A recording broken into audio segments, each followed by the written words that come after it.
Olá, comunidade, tudo bem com vocês? Eu sou Carol Fialho e este é o Apegados Podcast, um lugar de informação, acolhimento, não julgamento, um lugar seguro para a sua família. Se este é o seu primeiro episódio, sejam muito bem-vindos. E se você já faz parte da família, é muito bom ter você aqui com a gente de novo. Se você não só faz parte da família, como colabora para os episódios futuros do Apegados através do apoia.se/apegados. Muito obrigada, vocês não sabem a diferença que vocês fazem para a nossa comunidade. E, gente, hoje eu tô muito animada para o nosso papo. Hoje eu vou estar falando com a jornalista, escritora e uma das criadoras da Contente. Eu já estou íntima, eu disse, posso te chamar de Dani? Dani Arraes, que também é nordestina como eu, para quem não sabe, né, eu sou nordestina também. E nós vamos estar falando sobre um tema muito importante para a nossa comunidade. A maioria das pessoas que escutam Apegados, para estranheza aí de 0 pessoas, a maioria são mães, são mulheres. Então hoje a gente vai estar falando sobre a coragem feminina. Nossa conversa vai ser baseada no novo livro da Dani, que chama Para Todas as Mulheres que Não Têm Coragem. A gente vai estar falando um pouquinho mais sobre ele, através das histórias dela. A gente vai estar falando sobre esse tema, que eu estou muito animada. E, Dani, antes de mais nada, seja muito bem-vinda à nossa comunidade. É uma alegria ter você aqui com a gente. E para as pessoas que não te conhecem, fala um pouquinho sobre o seu trabalho, sobre a sua trajetória e como é que você chegou nesse tema da coragem. Ai, Carol, muito obrigada pelo convite. Eu estou muito feliz da gente conversar. É muito bom ver um sotaque nordestino.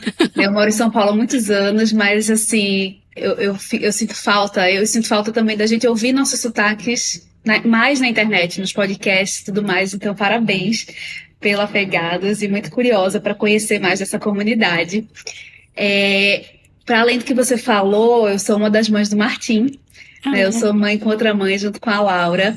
E eu cheguei nesse tema da coragem porque eu fui percebendo por muito tempo que a minha maior vontade na vida era escrever um livro.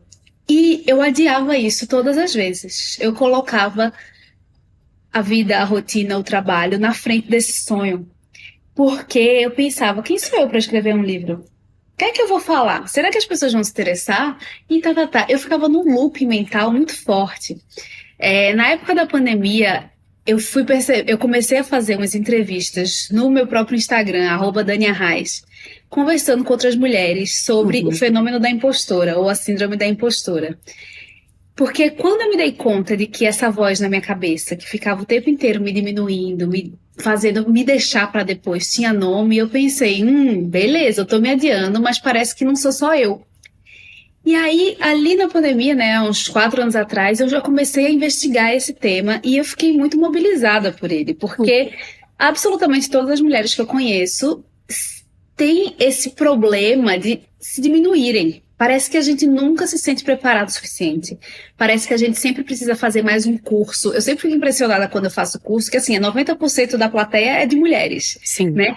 A gente sempre a gente coloca mais um degrau na nossa jornada, porque a gente acha que não está pronta. E quando eu fui conversando com outras mulheres, e mulheres assim, muito diferentes, em posições diferentes na carreira e tudo mais, e todas com a mesma sensação, eu falei, ok, eu tenho esse problema, outras mulheres têm, então talvez a solução que eu vá buscar não seja uma solução individual, seja uma solução estrutural também, coletiva.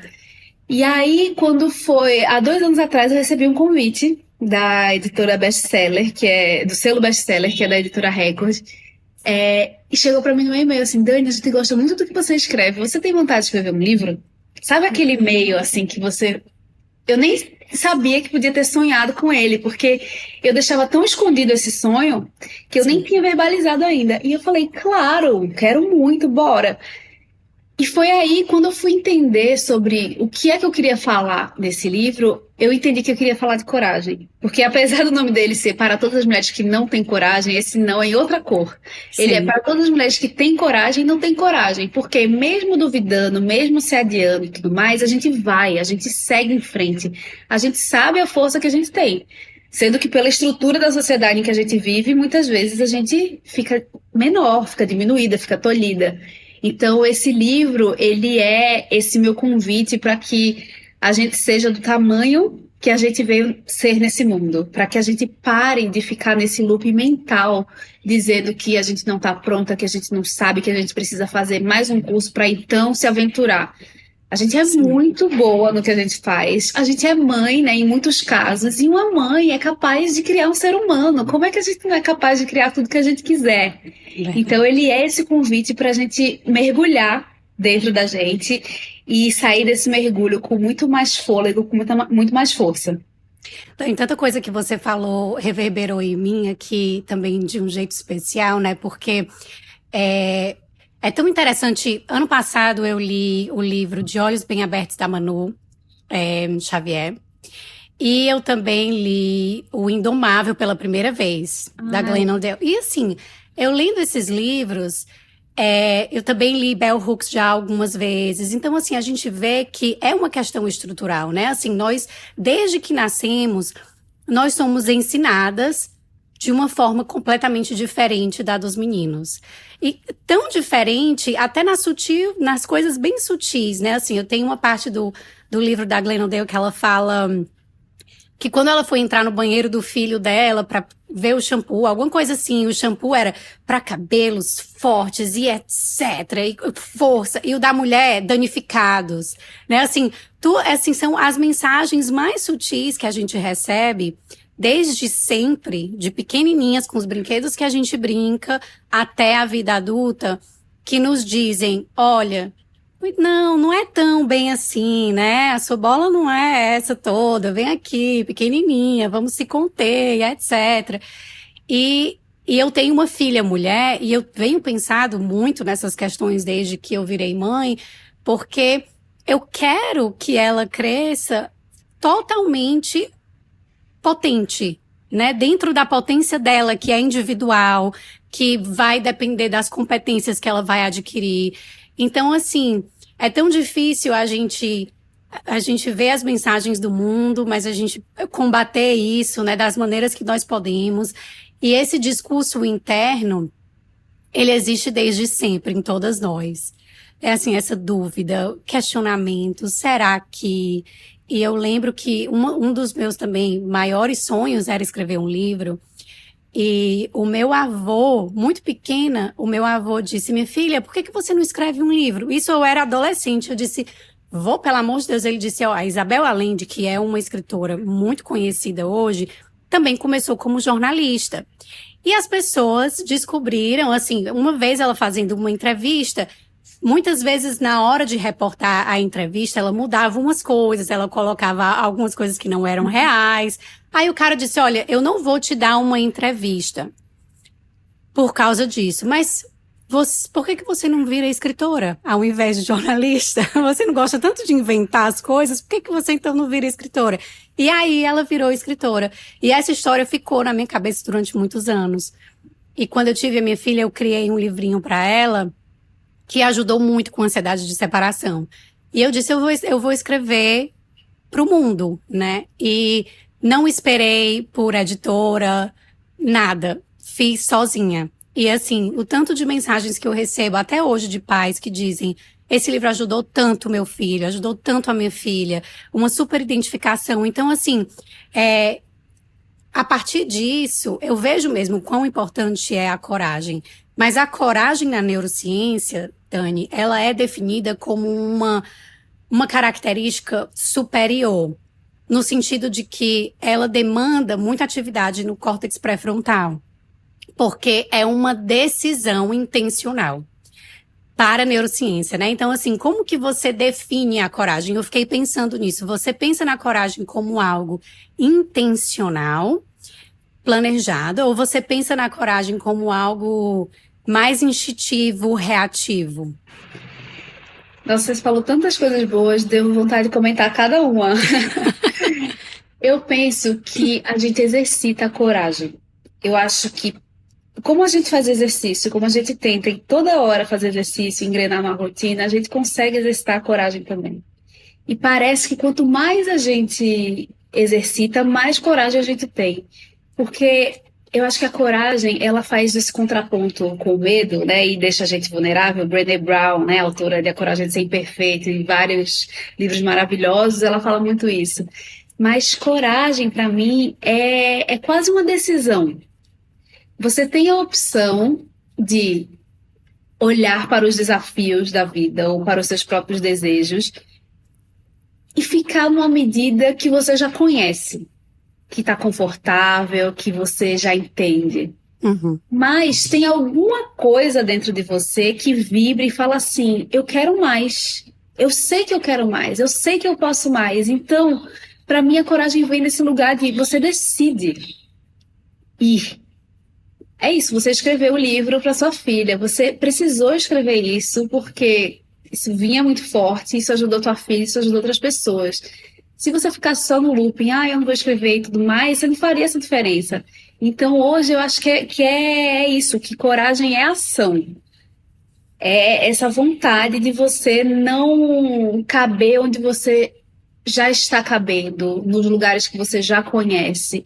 É você se aventurar para desbravar novas paisagens. E é muito interessante porque eu tive tanto medo de escrever esse livro, eu sofri, e eu ia, e eu vinha, e eu pedia mais prazo e tudo mais. E aí, na hora de lançar, meu Deus, como é que vai ser? Eu sofri tanto com o processo, apesar de ter sido maravilhoso, mas foi uma sofrência, porque exatamente eu estava ali me debatendo com a minha impostura e com a minha falta de coragem. Que eu não me preparei para a parte boa que é você colocar um negócio no mundo e você começar a receber a resposta das pessoas. Sim. Então, hoje eu fico muito surpresa que eu falo assim, gente, eu não gastei. O tempo que eu gastei pensando nos cenários que dariam errado, eu não dei um terço pensando e se der certo. E aí eu pensei, como a gente é dura com a gente, né? Como a gente se deixa, como a gente deixa as vozes internas da nossa cabeça falarem num tom muito alto. E a gente sofre, e a gente não abre espaço para a parte boa. Então, assim, o que eu percebo agora, e eu tenho me visto muito mais corajosa, é que a coragem é essa decisão de você encarar a vida com essa abertura, de você parar de se sabotar, de você parar de deixar para depois. Porque também é isso, a vida é muito frágil, é muito rápida, uma hora a gente está aqui, outra hora a gente não está. E como é que a gente está passando o nosso tempo aqui, sabe? Sim. O que você falou é tão interessante porque a psicologia positiva fala muito sobre isso, né? Assim, o tanto de energia que eu vou colocar em alguma coisa é o mesmo se você for pensar no trabalho mental, mas as pessoas que eles chamam assim de pessimistas vão passar mais tempo pensando nas possibilidades negativas do que positivas.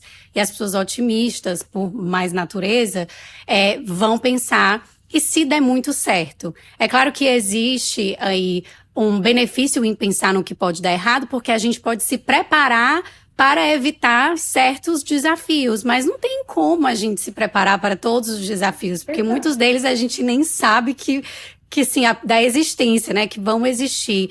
Então, cientificamente dizem que esses dois grupos de pessoas, eles acabam chegando no mesmo objetivo final, tipo assim, o trabalho final não tem muita diferença se você tenha pensado muito no negativo ou no positivo, mas o bem-estar do artista é muito maior quando ele gasta mais tempo pensando, e se der muito certo, né, assim.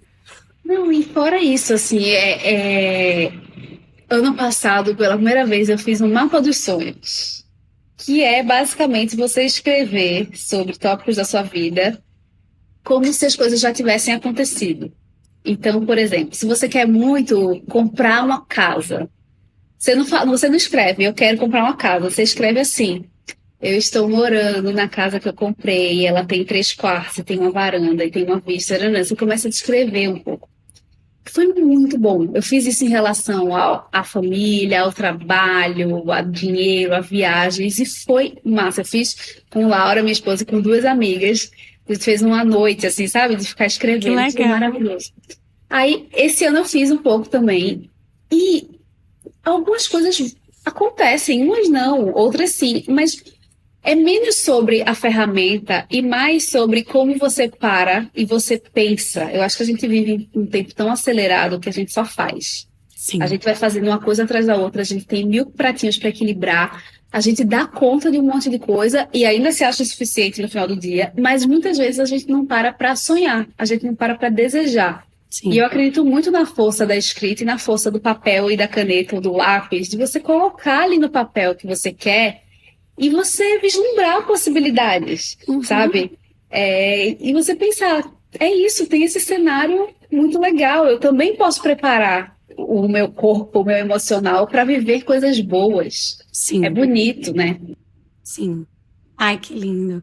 Eu adoro quando as pessoas falam preparar o meu corpo, porque é isso, né? Eu falo muito aqui no Apegados, que não, essa ideia de que a mente é separada do corpo, ela não existe. O nosso corpo, ele passa por todos os processos e aí, muitas vezes ele nos manifesta primeiro o que está se passando no nosso emocional, que muitas vezes a gente não tem consciência, né? Então, essa preparação do corpo para o sucesso, e eu comecei a entender muito mais sobre isso a partir, inclusive, da yoga, né? Que tem posições de manifestação de poder, de guerra, né? Assim, de você preparar o seu corpo, deixar ele ereto.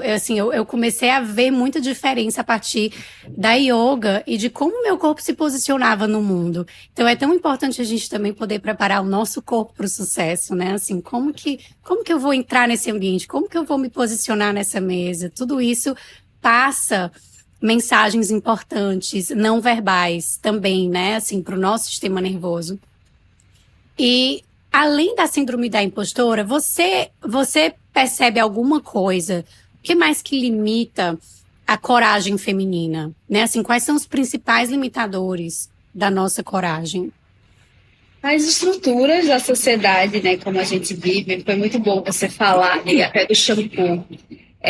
Tem dados que mostram que meninas com 5, 6 anos elas já começam a se sentir menos. E é só a gente pensar como tradicionalmente a gente fala de meninos e meninas. Os meninos são fortes, corajosos, aventureiros. As meninas são bem comportadas, princesas e doces. Hum. Eu sei que isso está mudando muito, e, né, principalmente em muitas bolhas assim, de pessoas que estão olhando para a criação de crianças de um jeito diferente da forma como elas foram criadas. Mas ainda é um movimento que não fez uma mudança na sociedade inteira. Então, é muito Sim, comum a gente ver essa socialização diferente, o que eu acho que já é um desafio. Até a roupa, né? As meninas muitas vezes estão de saia, estão de vestido. Como é que você sobe na árvore, não sabe. né? Com uma roupa que não está ali pronta. Então, assim, a gente vai a gente vai vendo que na própria dinâmica da sociedade a gente já vai colocando meninas e meninos em lugares muito distintos.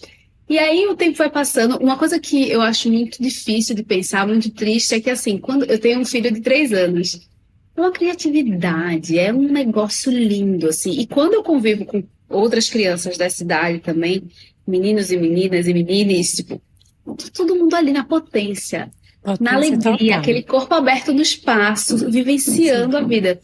E eu fico muito curiosa para saber qual é o ponto de virada. Qual é o ponto em que a menina acha que não tá suficiente e tudo mais. E aí já entra um monte de conversa aí, né? Tipo, a questão das telas, das redes sociais, esse fenômeno de meninas de 9 anos querendo festa na loja de maquiagem, né? Tem muitas implicações aí. E aí, quando a gente vai chegando na adolescência, né, o caldo entorna, quando a gente vai chegando na vida adulta, a gente vê que, assim, as estruturas são feitas, por mais que a gente já tenha conquistado espaço, e a gente tenha chegado lá, quando a gente vê as posições de poder, na maioria dos casos, ela está na mão de homens brancos, do sudeste, heterossexuais. Então, assim, a gente tem que querer muito conquistar para ir galgando esses espaços, porque eles não nos são dados. A Não. gente luta muito por eles e quem é mãe ainda mais, né? Porque o mercado de trabalho tem uma estatística da FGV que fala que 50% das mulheres são demitidas e até 2 anos depois de voltar da licença maternidade. Então, assim, é brutal. Uma mãe que, além de fazer o trabalho do cuidado, ela quer seguir essa carreira profissional, ela tem que lidar com muitos empecilhos. Sim. Então, a gente vê que a gente não se sente assim, vulnerável e impostora, porque é uma questão de baixa autoestima nossa. Não, é porque o mundo inteiro está dizendo o tempo inteiro, não, não é para você ficar aqui. Você não é mãe, agora fica em casa trabalhando. E tá tudo certo, porque só, entre aspas, só isso já é o maior trabalho do mundo. O trabalho do Sim, cuidado, né? Eu queria ver a galera querendo ficar no trabalho do cuidado o tempo que as mães ficam. Mas assim, você é como se a gente fosse colocado em caixinhas e a gente tivesse que se contentar com uma coisa só, sendo que a gente é múltiplo, a gente tem um potencial gigante e a gente quer ocupar. E eu acho que é importante a gente falar disso, porque em muitos aspectos, muitas de nós já chegaram lá. Mas e as que não conseguem? Como é que a gente está olhando para isso? Como é que a gente está olhando para essas estruturas e questionando muito mais as estruturas do sim, que as pessoas? sim, sim. Tão importante a gente falar sobre isso. E uma das coisas que eu fiz com a minha filha, né? Assim, a gente tem uma educação Montessori aqui em casa. E Montessori falava muito sobre a liberdade de movimento, sobre a importância de proporcionar liberdade de movimento todos os dias para os nossos filhos, que é um momento sem estrutura, mas com segurança, onde a criança possa se movimentar da maneira como ela quiser, assim, livremente, sem interferência do adulto. Por isso que precisa ser com segurança, porque sem interferência a gente não pode estar falando, cuidado, menino ali, ei, desce ali, né? Assim, sem interferência total. E aí, parte importante disso é como que a criança pode se movimentar de forma livre se a roupa dela impede movimentos livres. Então, eu lembro de ter postado há muito tempo atrás, a minha filha era pequenininha, no aniversário dela a gente colocou um vestidinho, né, mêsversário, vestidinho. E ela, a gente estava brincando no jardim, ela foi tentar subir as escadas engatinhando e não conseguia, porque batia no vestido, batia no vestido. E aí eu mostro, aí eu mostro ela tentando subir na escada com o vestido, aí corta pra eu tirar o vestido, colocar só um macacãozinho com as pernas livres, braços livres, e ela livremente subindo a escada e se movimentando no jardim. Pra trazer essa ideia, né? Assim, gente, a gente precisa proporcionar liberdade para os nossos filhos, para as nossas meninas, né? A saia, ela limita, o sapatinho às vezes limita, um penteado que a criança, que tá tão apertado que a criança fica incomodada com dor de cabeça, limita, né? E você não vê isso nos meninos, você não vê os meninos limitados, porque as roupas deles são de liberdade, você calça, shortinho, blusa, pronto, posso me movimentar aqui da maneira como eu quiser e bem entender. Não é ótimo você trazer esse exemplo, porque é simples mudar dentro de casa, né? E, mas é desafiador porque aí podem questionar. Ai, mas por que não tá, né? Sendo que se a gente olhasse para a infância como esse lugar da potência e não como essa tentativa de fazer mini adultos, Sim, né? Crianças que agem assim, que se comportam assim, tipo, eu acho que a gente precisa olhar mais para essa infância livre, com firmeza e gentileza, mas assim, uma infância em que as crianças possam ser crianças, né? Que elas sim, possam brincar e que elas possam explorar e que elas possam não perder essa coragem no meio do caminho, porque elas são muito corajosas, né? São são. desbravadoras e tudo é possível e é uma curiosidade incessante. Que momento isso é tolhido, assim, eu tenho muita curiosidade de entender perto, assim, sabe? Porque a gente tá todo mundo tentando fazer o melhor que pode, né? Dentro das suas casas, mas assim, a gente ainda tem que lidar com o mundo externo, e ainda Sim. bem, né? Porque as crianças estão em relação a esse mundo externo também, mas caramba, como é que a gente faz para não minar essa confiança que vem com eles e que é estimulada também, né, por nós? Tem até um cantinho do pensamento aqui, que é um projeto que eu tenho do Apegados, que eu falo que o cantinho do pensamento ele é para o adulto e não para a criança. E aí eu trago esse questionamento porque uma vez indo na escola da minha filha, observando as crianças saírem da escola e encontrar o seu cuidador, quanto menor a criança era, mais animada ela saía para abraçar, beijar o pai, né? Assim, aquela festa. E quanto maior a criança era, segunda infância e adolescência, eles já saem meio que, e aí, né? Tipo, oi pai, oi mãe, envergonhados. Então, até isso, né? Assim, na demonstração de afeto, nessa potencialidade de ser quem se é e mostrar os seus afetos, as crianças, a gente tem tanto que aprender com as crianças menores. E um astrônomo muito famoso aqui nos Estados Unidos Tem uma entrevista dele que ele diz, olha, eu vou visitar crianças pequenas, salas de crianças na primeira infância, e elas me perguntam coisas profundas, né? Por que que a grama é verde? Por que que o céu? Por que que isso? Por que que aquilo? E aí eu vou visitar adolescentes e ninguém pergunta nada. É assim, existe o que é que acontece, de volta à sua pergunta, né? O que é que acontece entre esse período e esse outro, onde as crianças se sentem tão tolhidas? Será que somos nós? Será que é uma combinação de nós com a sociedade, né? Assim, que mensagens estamos passando?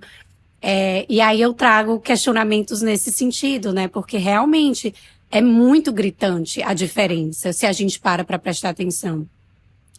E quando a gente fala sobre o apegados, a maioria das pessoas que escutam apegados são pais, né? São mães. Você percebe que existe alguma diferença entre a coragem feminina e a coragem materna especificamente, né? Assim, se você percebe quais são essas diferenças, quando a gente diferencia da feminina em geral com a materna, porque a mulher muda muito a partir da maternidade, né?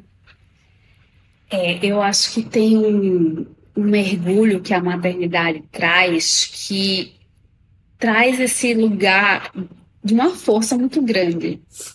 Eu sempre fico chocada, assim, hoje meu filho acordou às 5:30 da manhã.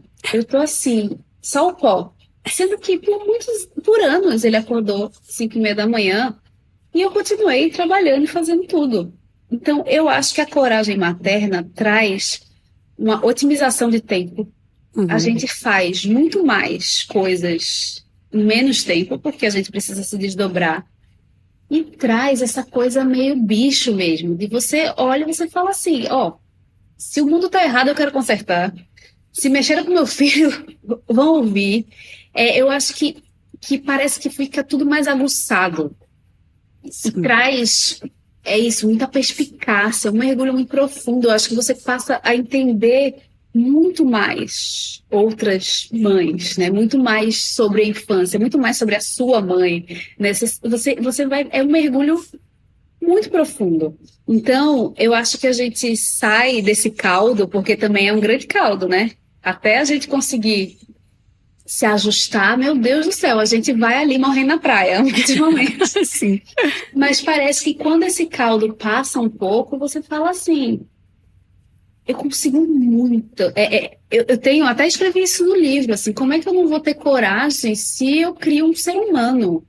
Se é isso, eu mantenho um ser humano vivo e é um ser humano maravilhoso que está aí, pronto para explorar a vida, um menino massa, legal, assim, como é que eu vou achar que eu não estou fazendo algo tão bom, tão maravilhoso? Então, acho que mulheres já somos fortes e a gente puxa essa coragem, às vezes na força do ódio, né? A gente fala assim, não querem não que eu vá, eu vou. Sim. Mas parece que as mulheres mães, elas vão acrescentando mais camadas ainda nessa coragem. E importante falar, não acho que a maternidade tem que ser algo para todo mundo. Acho que maternidade seria maravilhoso se fosse escolha, né? Para ter exatamente por conta de todas as implicações que ela traz para a vida. Então, assim, não acho que só a mulher que é mãe que vai ter mais coragem. Não é, mas falando na minha perspectiva de mãe, eu acho que ter um filho me deixou com muitas urgências, assim. Eu, não vou ficar mais mediando, eu tô aqui criando um ser humano, eu tenho que ter força, bora fazer o que eu quiser fazer no tempo que tem, porque, além de tudo, você quer dar conta do casamento, da casa, do trabalho, do filho, você quer se desdobrar em tudo e fazer bem, então você vai achando brecha, você vai achando jeito, e você vai, eu acho que a gente fica muito forte. Sim, e é tão, muitas vezes contraditório, né, porque eu percebi que depois que eu virei mãe, eu fiquei muito mais medrosa também, né, para algumas coisas. Tipo assim, me colocar meu corpo em situações que não necessariamente sejam tão seguras, que eu fazia tranquilamente, que hoje eu já penso duas vezes, né, algumas medo de avião, que eu comecei a ter muito mais depois de ter filho, né, assim, medo que aconteça alguma coisa comigo, e aí o que é que acontece com ela, né, assim, muitas mães trazem isso para a clínica de forma muito forte, assim, Carol, eu comecei a ter muito medo, eu comecei a ficar muito ansiosa depois que eu tive filho, porque eu não tô mais agora só pensando por mim, eu tô pensando por mim, pela minha família, principalmente pelo meu filho, o que será do futuro dele, né? E aí eu acho legal a gente poder pensar nisso e desmistificar um pouco, distanciar essa ideia de que coragem não é ausência de medo, porque o inverso da coragem não é medo. Muitas vezes a gente faz com medo mesmo, né? Assim, mas talvez aí o inverso seria uma covardia, né? Assim, e muitas vezes a gente faz com medo. A coragem, ela não significa não ter medo, né?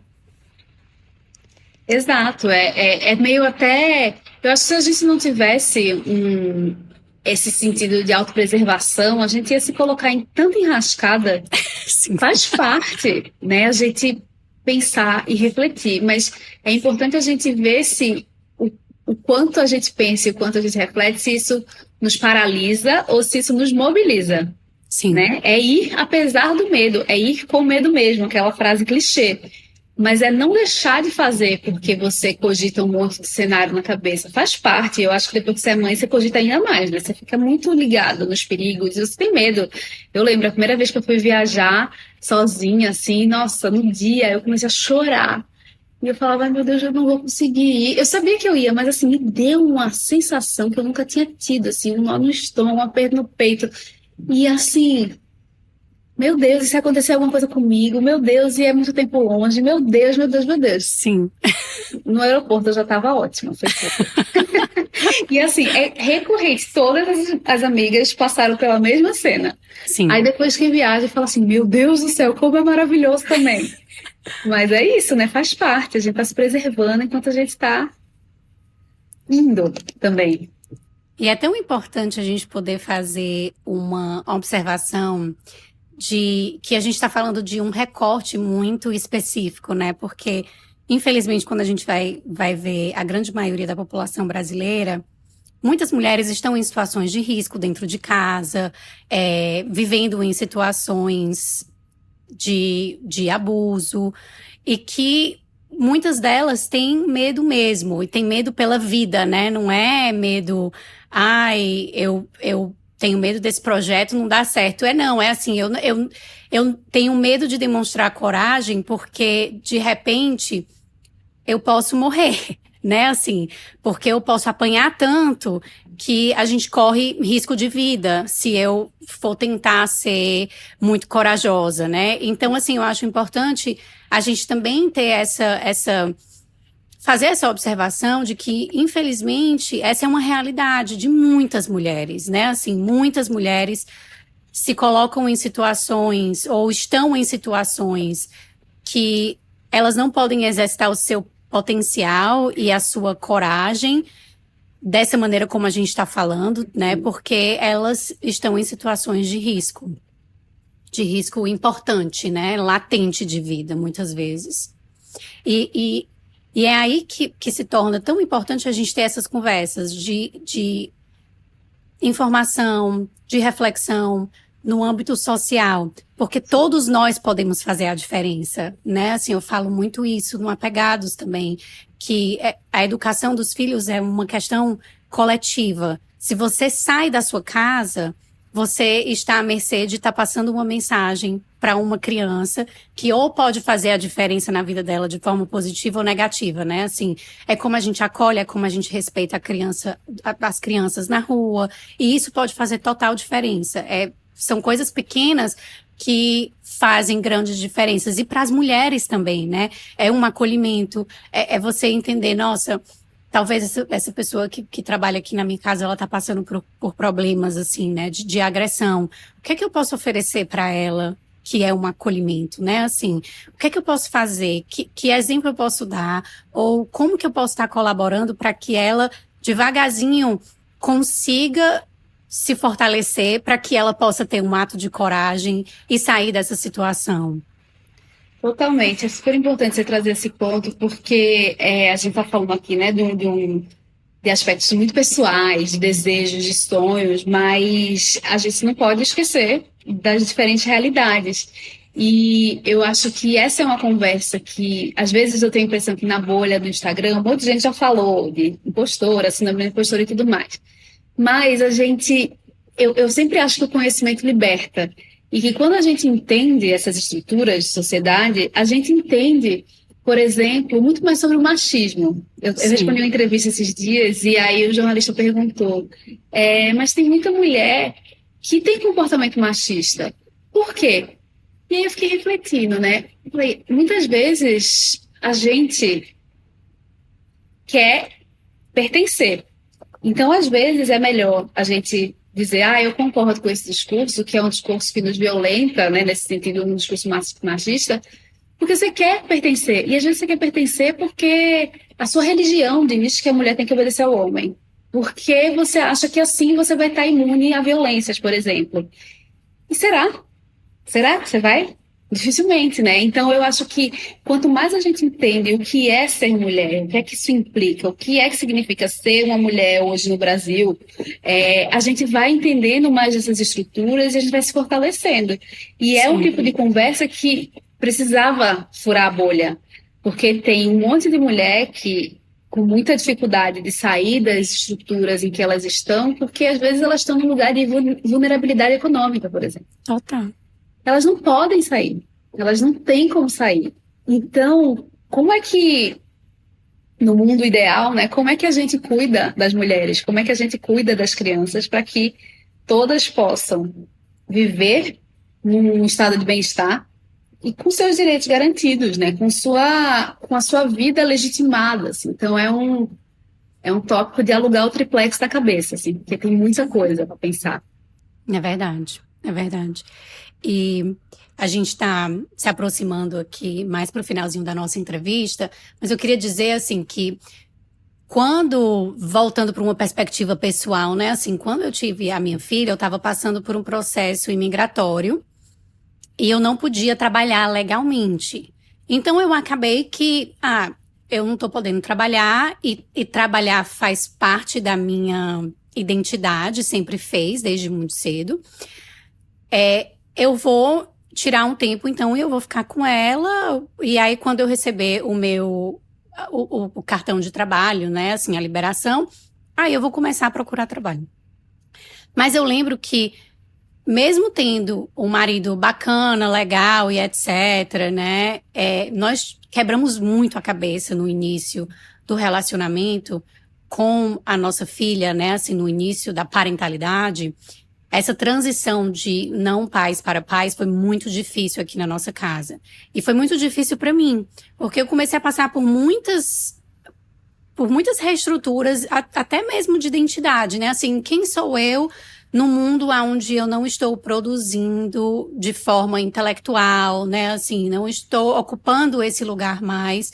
Estou totalmente, literalmente dependendo do meu marido, inclusive para existir nesse país, né? Eu dependo dele, então isso foi muito difícil para mim.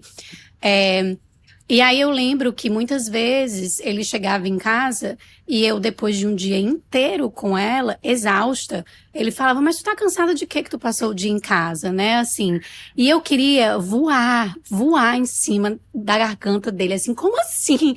E em muitos momentos eu precisei ter esse ato de coragem para dizer assim. E muitas vezes, na forma como eu comunicava isso, porque eu estava tão exausto e o meu sistema nervoso estava sempre tão esgotado, muitas vezes eu falava e eu perdia a cabeça, né? Assim, como assim? Eu gritava pelos meus direitos, pelo meu espaço. E aí é tão comum, Dani, a gente vê quando a mulher ela tem esses atos de coragem misturado com exaustão, como ela é interpretada como a louca, né? Nossa, você tá louca. Você não tá bem. Tipo assim, vamos procurar aí um médico, porque os seus hormônios não devem estar bem. Será que isso não é TPM? E a gente fica assim, meu Deus, me escuta. Olha, eu acho que as mães descansam trabalhando profissionalmente. Eu admiro quem se dedica exclusivamente ao trabalho do cuidado e fica com os filhos o dia inteiro. Eu não seria feliz com essa opção. porque é muito desafiador. Todo mundo fala, é preciso uma aldeia para criar uma criança, a gente não vive mais essa realidade hoje, então existe uma sobrecarga. E eu sempre penso assim, a licença paternidade, por exemplo, no Brasil não avança nunca. E provavelmente não vai avançar. Primeiro que deveria ser licença parental para contemplar todos os tipos de família. Porque deixa o pai 6 meses cuidando da criança. Sim. Ele vai querer voltar a trabalhar com 20 dias, porque é muito mais fácil trabalhar no que você sabe fazer, concentrado, sem atender um ser humano que você está aprendendo quem é, enquanto ele está aprendendo a ser também. Sim. Então, assim, é muito duro. Eu acho que essa é uma conversa importantíssima do trabalho de cuidado, é muito brutal. E a gente precisa de ajuda, e a gente precisa de parceria, e a gente precisa de entendimento. É um nó, assim, que... É. Eu assisti um filme esses dias chamado Night Beach. Eu li o livro. Canina. Sim. E é um filme em que uma mulher, ela tem um filho e ela resolve se dedicar ao trabalho do cuidado nesses primeiros anos. E ela vai, assim, dando aquela enlouquecida no puerpério. E o casamento vai para as cucuias e fica muito pesado, muito difícil. Ela fica com essa sensação de estar enlouquecendo. E a certa altura ela se resgata. Mas é chão. Então, assim, como é que a gente não chega nesse extremo? E como é que a parentalidade é mais dividida, né? E isso... E como é que a gente também... Eu fico pensando, assim, no mundo... Eu queria viver essa realidade é preciso uma aldeia para criar uma criança. Eu queria, Sim. sabe? Deve ser gostoso, assim, você poder não fazer uma grande logística para ir no cinema, entendeu? Sim. Tudo é logística, assim. Acho que é isso. Eu sinto falta, às vezes, sabe? Só acordar e dizer assim, hoje eu vou fazer tal coisa. Não dá. Não. Tem toda uma vida ali. Então tem que ter muita conversa, muita parceria para se atravessar, porque não é fácil. Não. E eu lembro que mais desafiador do mundo. Total. E eu lembro que eu saí, uma vez eu disse, tá certo. E aí eu saí de casa, era um sábado, eu saí. Onde é que tu tá? Não, tô na academia, depois eu vou pra não sei onde, se vira. Sem aviso prévio, se vira. Uhum. E aí eu cheguei, e aí deu a louca, né? Eu saí, passei a manhã inteira fora de casa. E aí eu voltei pra casa umas 4 horas, fui tomar café com um amigo, fui escambau, qualquer coisa, tipo, ficar sozinha. Ficar no meio da praça. E aí eu voltei 4 horas da tarde, eu lembro. A cena, quando eu chego em casa, era da minha filha, chorando, com o macacãozinho aberto, a fralda desse tamanho. E ele deitado no sofá, assim, exausto. Que na hora que eu cheguei, ele disse, graças a Deus, e não sei o quê, desesperado. E aí, depois desse dia, ele disse, nossa, é muito... No outro dia, ele passou uns 2 dias para se recuperar fisicamente. Ele disse, o meu corpo dói, parece que passou um caminhão em cima de mim. Eu não fazia ideia de que demandava tanto. De todos os aspectos, né? Emocional, físico. Assim, você vai quase à loucura intelectualmente, porque fica naquele nananã o dia inteiro. Então, assim, depois isso foi um divisor de águas, assim, para nossa relação e para a concepção que ele tinha de que, mas, assim, tu passa o dia em casa, como assim tá tão cansada, né? Se vira. Didática.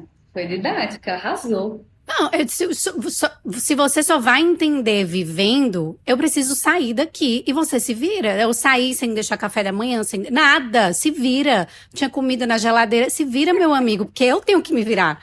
Então, assim, boa sorte, né? Tô indo. Como diria a Vanessa da Mata, é só isso. Não é só jeito. Acabou, boa sorte. Exatamente. Que bom. Muito bom. Mas assim, realmente... Às vezes, a gente só entende a realidade passando por ela, né? Assim, antes de você ter filho, você não consegue entender a realidade que é. E dependendo... Você ainda pensa, eu vou fazer diferente. Total. E dependendo do temperamento da criança, do seu filho, vai ser de um jeito, vai ser mais fácil, vai ser mais difícil, né? Assim, são tantas variáveis que contribuem que... É muito importante a gente ter compaixão com as mães, né? Assim, qualquer que seja. Se é uma mãe que trabalha fora de casa também, se é uma mãe que se dedica ao trabalho do cuidado. É muito importante a gente ter compaixão. E como que esse mundo, ele ainda é muito violento, né? Assim, como que ainda existe muita rigidez e mulheres apontando os dedos para outras mulheres. Por que não faz isso? Por que não faz aquilo? Assim, eu sou psicóloga há bons anos, apesar dessa carinha de neném. Mas assim, você nunca vê uma pessoa chegar na terapia e dizer, ai, minha mãe não me amamentou. E essa é a minha, né? Esse é o meu maior dilema. Não é. São outras coisas que fazem tanta importância na vida adulta. E a gente ter essa compaixão é muito importante. Agora, Dani, para terminar, quer dizer, estamos quase no final. Como que você acha que as mulheres podem resgatar a coragem? Assim, existe algum exercício que, assim mesmo, prático, que você indica para que as mulheres possam começar a resgatar a sua coragem? Eu vou puxar a sardinha pro meu lado, mas eu acho que a escrita é uma ferramenta fundamental na vida. Assim, eu só existo escrevendo. Se eu tô muito doida, eu não tô escrevendo. Então, e isso não quer dizer publicar, nem um post no Instagram, nem um livro. É escrever para se entender, é escrever para Sim, entender o mundo ao redor, para entender das emoções, para entender o que é que está aqui dentro. E eu acho que é um exercício hoje em dia desafiador, porque a gente está nesse mundo de excesso de estímulos. A gente sim, passa uma hora e a gente nem vê o tempo passar vendo no Instagram, mas a gente fala, eu não tenho tempo de escrever.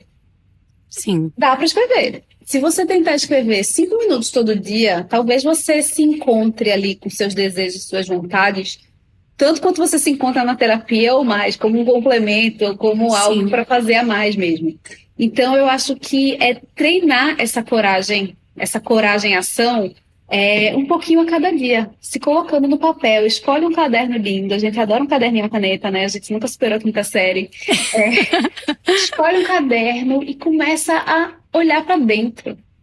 Sabe, quando você pensa na sua maternidade, em vez de pensar no que falta, como é que você olha para tudo que você faz com esse olhar generoso que você tem para suas sim, amigas que são mães? Como é que você bota sim, no papel? Caramba, essa semana eu consegui fazer tal coisa e tal coisa. Eu sinto que eu fui uma ótima mãe. Perdi a paciência naquele dia? Perdi. Mas olha todas as outras coisas que eu fiz. A gente dá uma contenção, assim, para tudo que a gente vai vivendo, sabe? E criar um espaço para a gente conseguir pensar.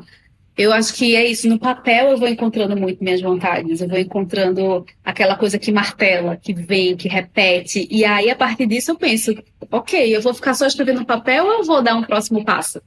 Então, sim, acho que tudo começa aí nessa escrita, mas pensar que do jeito que você está aí tentando comer melhor e fazer exercício, você também pode olhar para sua coragem e pensar, o que é que eu estou fazendo por ela? Talvez não seja todo dia, talvez seja assim.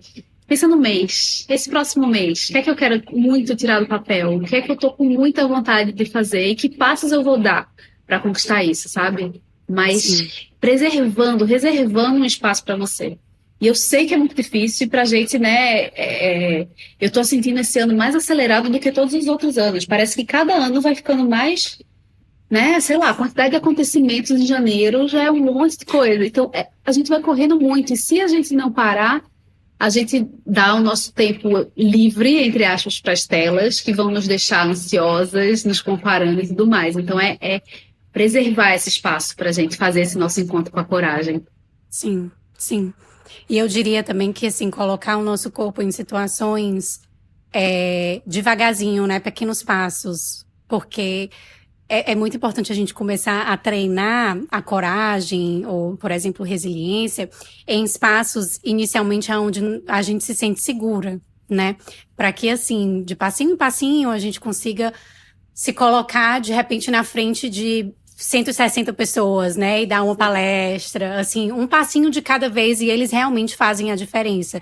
Se parece que tá muito difícil, o primeiro passo tá muito difícil, só significa que esse primeiro passo ele tá muito alto. Vamos deixar ele mais baixinho, né? Assim, é pequeno mesmo. Então, diminui. Ah, ainda tá difícil, Carol. Diminui ainda mais, né? O que é? O menor possível. Vamos lá, a gente começa com o menor possível. É onde se é possível começar.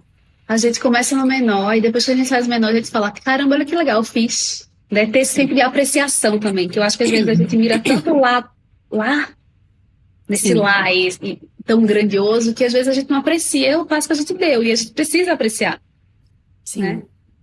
Sim. Dani, para finalizar o nosso episódio, o Apegados tem um quadro que chama É Cada Uma, viu? Que fala sobre situações constrangedoras que os nossos filhos, constrangedoras barra engraçadas, né? Que os nossos filhos nos colocam. Pode ser público, dentro da família, enfim. Você tem alguma história dessa com o seu filho, onde você queria enfiar a cabeça num buraco e não conseguiu? Ai, sim. Então, eu gosto muito de ficar arrumando a casa. Eu li lá o livro da Marie Kondo, então eu sempre dou umas ajeitadas na casa, eu gosto da casa tudo organizada, organizo os brinquedos e tudo mais. Então a gente tem uma casa organizada. E mais uma casa viva ao mesmo tempo. Sim. Sabe? Eu ficava meio assim, ó, e na minha sala não vai ter brinquedo. Óbvio que vai ter brinquedo, a casa é dele também. Mas o meu filho, ele tá naquela fase que ele chega nos lugares que tem outra dinâmica e ele aponta. Então a gente chega na costureira e ele, nossa, tá bagunçado aqui, né? Então é aquela coisa assim, aí a gente já começou a falar, filho, a gente nem fala da casa dos outros, cada um tem um jeito. Eu chamo de mamãe-splaining, né? Não tem mansplaining, é mamãe-splaining, mamãe falando. Eu falei assim, ó, cada casa é de um jeito, cada pessoa vive de um jeito. Ele falou, mas tava muito bagunçado. Então, assim, Ai, vamos aí, doutrinando para não falar da casa dos outros. conformidade social, ela demora um pouquinho para acontecer, se informar. Socorro, é com quantos anos? Ai, menina, olha. Na segunda infância fica bem melhor, de 6 a 12, né? A partir dos 6. Ou seja, temos 4, aí uns anos de 5. constrangimento aí. Meu Deus do céu. De possíveis constrangimentos, sim. Dani, muitíssimo obrigada pela sua presença na nossa comunidade. Se você escutou até aqui, muito obrigada por estarem com a gente também até o finalzinho desse episódio. Se você acha que esse episódio vai contribuir com outra mulher, com outras mulheres, vai lá. Manda como uma forma de começar uma conversa, como uma maneira de chamar uma amiga para começar e tomar um café, né? Assim, enviem para os grupos de WhatsApp de mães, de amigas. Vamos se unir, né? Que unidas somos muito mais fortes. Eu espero que tenha contribuído. Eu espero que tenha feito a diferença para vocês hoje. O meu muito obrigada por estarem aqui comigo mais uma vez e nos vemos no próximo episódio. Tchau, gente. Muito obrigada, eu amei. Uma pergunta boa, que delícia de papo. Obrigada, obrigada.